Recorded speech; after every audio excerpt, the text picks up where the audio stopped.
All right, let's get right into it. We're going to crack open one of the most famous and maybe even controversial relationship books of all time, John Gray's Men Are From Mars, Women Are From Venus. We're going to explore this one core metaphor that really, truly changed how millions of people think about their partners. You know, the entire book is really built on this one powerful idea. It asks us to just imagine for a second this simple, kind of mythological story that men and women are fundamentally different.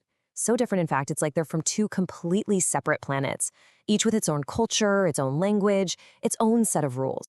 And in the beginning, well, everything was just magical. The Martians were so fascinated by the Venusians that they literally invented space travel just to meet them.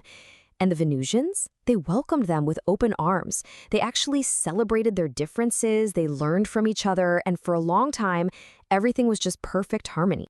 And this is where all the trouble starts. See, after they settled here on Earth, something really strange happened.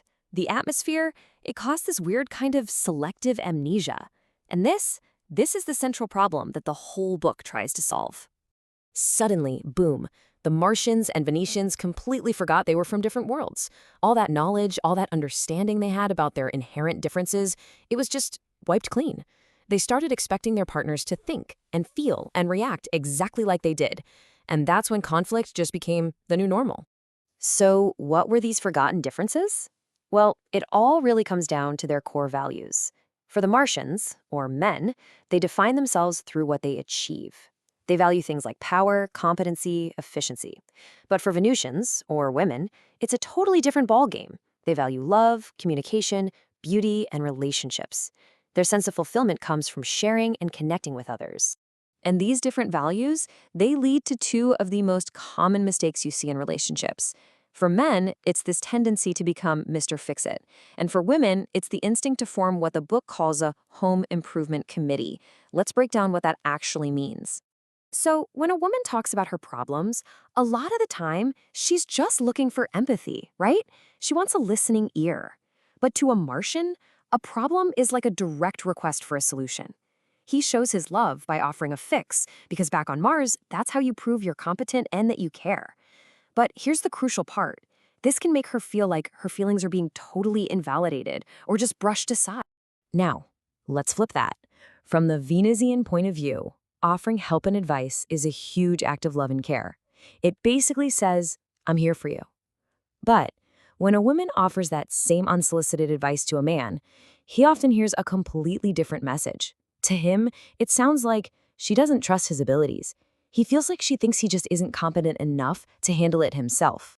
To really get why this unsolicited advice can be so, well, demotivating for a man, Gray uses this great parable of the knight in shining armor. A man wants to be his partner's hero, and to do that, he absolutely needs to feel trusted. So imagine this knight. He hears a princess is in trouble. He gallops over to her castle, he slays a dragon with his trusty sword, and he's celebrated as a hero. He feels competent, he feels admired, and his love for the princess just grows. For a Martian, this is pretty much the ideal scenario. But then, the next time a dragon shows up, something changes. As he's pulling out his sword, the princess yells down from the tower with some friendly advice. "Use this noose," she says. He follows her instructions, and yeah, it works, but he feels kind of off. He didn't get to use his own trusted tool. He doesn't really feel like a hero. And as this keeps happening, she suggests poison the next time, and so on, he gets more and more hesitant and confused.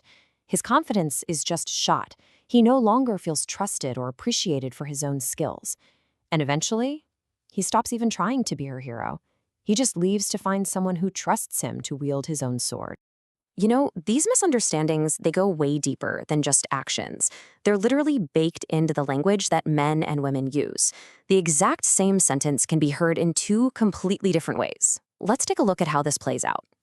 Okay, this is where you really see the disconnect. When a woman says, "We never go out anymore," what she's often trying to say is, "I want to connect with you."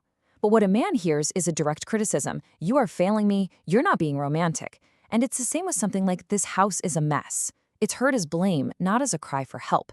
This is basically a crucial translation guide for relationships. Now, what about when things get really tough? The way Martians and Venusians handle stress is one of the most profound differences between them, and honestly, it's a huge source of conflict if you don't understand it. This is about more than just a bad day. This is about fundamental wiring. When a man is stressed, his first instinct is to pull away. He retreats into what Gray calls his cave. It's this mental space where he can just focus, tune everything else out, and work on a solution all by himself. For him, silence and being alone are actually productive tools for solving problems. A woman's response to stress is often the complete opposite. She finds relief by talking about her feelings, going over the details, and feeling heard. Talking is how she processes what's happening. So you can imagine when her partner retreats into his cave at the exact moment she needs to talk the most, it can feel like he's abandoning her. She just sees a closed door, not realizing he's just on the other side trying to solve the problem for both of them. Okay, so the really crucial point here is knowing how to respond. The book advises women not to follow him into the cave.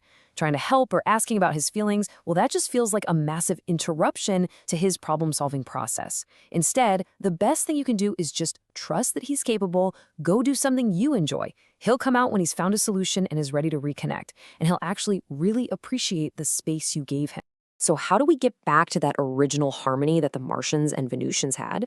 Well, the answer isn't to change each other. Not at all. It's to remember and to respect that you really do come from different worlds. It really boils down to two key actions. Men can show love by learning to just listen, to really hear her feelings without immediately jumping into that Mr. Fix-It mode. And women can show love by learning to trust, to resist that powerful urge to offer help or advice, which shows him that she believes in his competence. Gray also reminds us that love isn't just this static thing. It's a cycle, kind of like a garden. It has seasons. You've got spring, that easy, magical beginning. Then comes summer, when reality sets in and you have to do the work. Pulling the weeds, watering the plants. Autumn is when you get to reap the rewards of all that hard work. And winter? That's a quieter, more reflective time for individual healing before spring comes around again. Understanding this cycle helps us see challenges not as failures, but just as part of a natural process. And at the end of the day, that's the ultimate takeaway. Gray's work really suggests that maybe, just maybe, our biggest relationship struggles come from a simple cosmic misunderstanding, a failure to remember that we are speaking different languages from different worlds. The question it leaves us with is this: are we willing to learn a new language for the person we love? Because once we have the dictionary, once we learn how to translate, well, that's when we can finally find our way back to harmony.